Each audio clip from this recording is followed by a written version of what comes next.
প্রসূতি মৃত্যুর জেরে প্রশাসনিক কোপ, সিল করে দেওয়া হলো পূর্ব বর্ধমান কাটোয়ার বিতর্কিত নার্সিংহোম।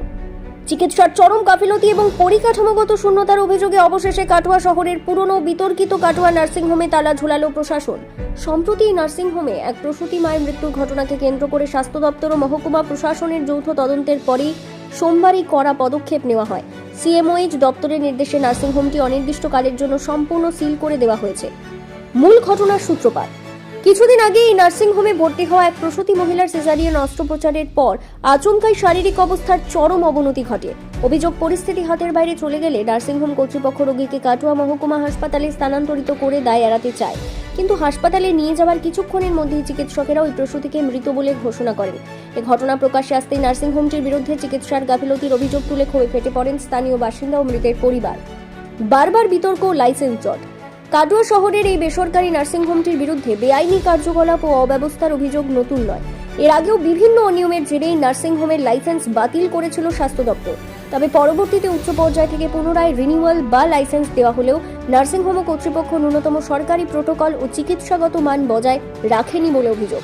নার্সিংহোমটিতে জানেন রিসেন্টকালে একটি মৃত্যুর সঙ্গে জড়িত ছিল। তাতে বিভিন্ন স্বাস্থ্য দপ্তর এবং জেনারেল অ্যাডমিনিস্ট্রেশন থেকে যৌথভাবে, তাছাড়া স্বাস্থ্য দপ্তরে আলাদাভাবে ইন্সপেকশন হয়েছে। তাতে যা রিপোর্ট এসছে যে পরিকাঠামোগত প্রচুর অভাব আছে। ওখানে সুস্থভাবে সিজার করা বা নর্মাল ডেলিভারি করার পক্ষে একদমই উপযুক্ত নয়। তাই আজকে সিএমওএইচের দপ্তর থেকে ক্লোজ করার নোটিশ এলো। নোটিশের সাথে আমাকে অর্ডার দেওয়া হয় আইসিকে নিয়ে ক্লোজ করার জন্য, এবং ক্লোজ আমরা সাথে সাথেই করে দিয়েছি। বাকি যে পেশেন্ট ছিল তাদেরকে ওখান থেকে রিলিজ করা হয়। পুরো খালি অবস্থায় নার্সিংহোম ক্লোজ করা হয়েছে। এর আগে যেটা শুনতে পেয়েছিলাম যে এই নার্সিংহোমের যে লাইসেন্স, সেই লাইসেন্সটা রিনিউয়াল জমা করেছিল, এরকম কিছু একটা শুনতে পাওয়া যাচ্ছে। কী বলবেন? সে রিনিউয়ালটা সেদিন অবধি রিনিউয়াল এসেছিল, কিন্তু রিনিউয়াল আসার পরে ওরা সে মেনটেনেন্স করতে পারেনি।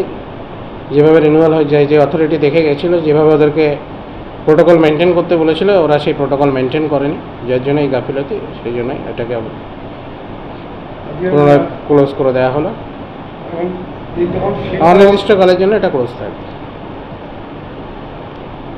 একটা কথা হচ্ছে স্যার, ওই এতদিন ধরে তো ব্যবসাটা বা নার্সিংহোমের যেসব কাজকর্মগুলো হচ্ছিল, এগুলো তো কি পুরোপুরি বিনা লাইসেন্সে বা অবৈধভাবে? না, লাইসেন্স সাইন হয়ে ওদের কাছে যেদিন এই ঘটনা ঘটে সেদিন ওদের কাছে কিন্তু লাইসেন্স এসেছিল।